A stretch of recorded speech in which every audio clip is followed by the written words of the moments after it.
when we read the last and final revelation of the glorious Quran, when I say this life is a test for the hereafter, what are the guidelines of this test?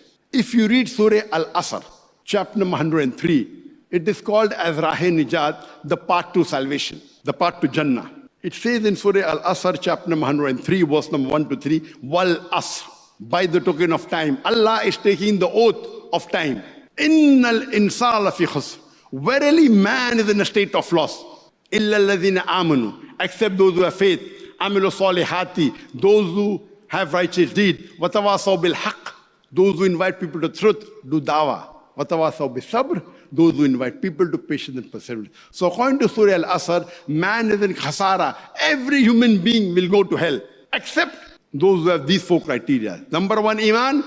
Number two, amal salihat, righteous deed. Number one, faith. Number two, amal salihat, righteous deed. Number three, watawasaw bil haqq, inviting people to truth, doing dawah.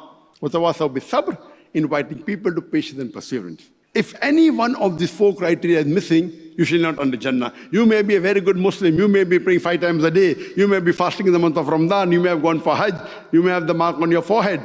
But if you don't do dawah, according to Surah Al-Asr, you shall not enter Jannah. If Allah wants to forgive you and put you in Jannah, that's Allah's prerogative. But under normal circumstances, all four are equally important. Not only dawah, iman, righteous deed, watawasaw bil haqq, inviting people to truth, and inviting people to patience and perseverance. All four are equally important. According to Imam Shafi, may Allah have mercy on him, he said that if Surah Al-Asr alone was revealed for humanity, it would have been sufficient for guidance. Imagine, the great Imam, if Surah Al-Asr was revealed alone, not the full Quran, only Surah Al-Asr, 3 verses. It is the second shortest surah in the Quran.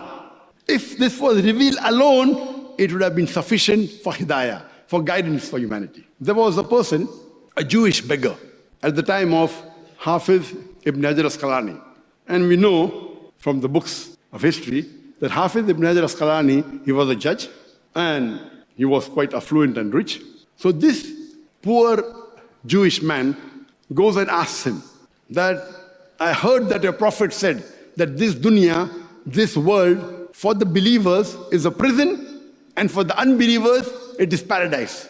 How can you justify, I'm a beggar, my clothes are torn, you are such a rich man, you are a Muslim, I am a non-Muslim. How can this world be a paradise for me and a prison for you? Hafiz ibn Hajar Asqalani, he replied, and the hadith that the Jewish beggar quoted is from Sahih Muslim, volume number 7, hadith number 7417.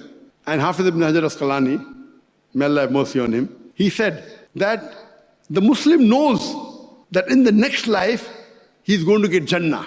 And if he knows what Jannah is, in this world, even if you're the richest man, this life is like prison compared to the next life. Even if you're the richest man, even if you're the king, if you know what is awaiting you for Jannah, this world is nothing, not even 0.0001% compared to Akhirah.